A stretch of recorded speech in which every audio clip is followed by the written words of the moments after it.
I am expecting a lot of support today from all of my natural caregivers who have experienced high stress, high anxiety, or burnout. Because today we're going to talk about how can I grow my practice without burning out. So thank you to those of you who have asked this question. I think especially at this time of year, it is especially relevant, but it's really important every day, all day, because as caregivers, we have an exponential and more than average tendency to give and give and give until there is nothing left to give.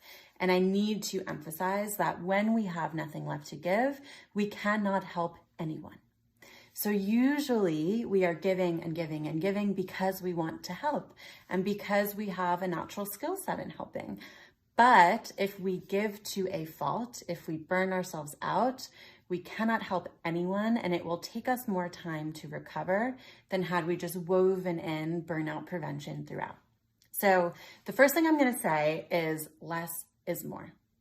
It may seem like you want or need to market your practice in every single way under the sun, that you need to be on social media and blog and have a website and be on all the listservs and be giving speeches and conferences and webinars. And what I will tell you is there may be some of you who that actually resonates with, who maybe you want an eclectic nature to your day-to-day, or you like having multiple pieces moving at the same time. That is fine. There may be others of you who are overwhelmed, and that is natural. There is only so much time in the day. So my belief and what I will share with you is less is more. Find one marketing technique that resonates with you and your skill set, that is something that day by day and week by week you can show up to do, that you can carve out time for, that even if it's not your favorite part of the day, it is something that you don't absolutely hate, so that you can show up with that authenticity that we've talked about before and own that. So if it is organic social media content, if it's paid social media content, if it's Google ads or blogging or making the world's most epic website, any of those are absolutely fine. They will work for you. And honestly, you can imagine if there are 10 things and if you have 10 hours a week to put toward marketing, if you put 1 hour a week toward 10 things, or if you put 10 hours a week toward one thing, which do you think you'll be better at? It's the natural act of practicing something. The more you practice, the better you will be. And having a deep well of knowledge and expertise in one thing is going to take you and your practice so much further than having a shallow knowledge of 10 things. So I strongly encourage less is more. We are here to help. If you're struggling to understand what is my thing, reach out. We will help you. We have quizzes on this. We have courses on this. We can help. And your peers and colleagues have likely been there before. So comment, ask questions. If you've been there, share your experience, what worked for you.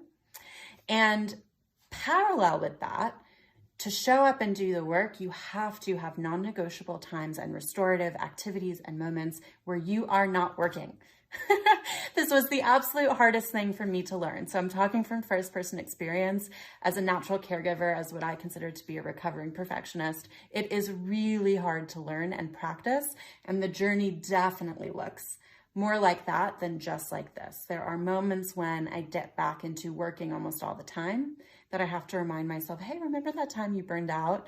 That wasn't particularly helpful for anyone. It took a long time to recover out of that. So I personally book a series of non-negotiables into my calendar every single week, including my own therapy, including my own coaching, time with loved ones, and time alone, so that I am regularly restoring my tank. So as it starts to point toward empty, if it starts to point toward empty, honestly, the goal is really to be proactive about it not getting there. But if it does, I have my tools in place that I can turn up and rev up as needed. This is your official permission to take a break if you need one. Your future self and your clients and your personal relationships will thank you. So again, comment anything that has worked for you. You never know who you're going to inspire or who your lived experience might be relatable to someone else. And keep the questions coming. It's really a privilege to grow with you in this way. And we're so grateful to share some of our lived experience, some of our marketing tips with you. So we look forward to seeing you soon. And I hope you have a grounded, wonderful rest of your day. Bye.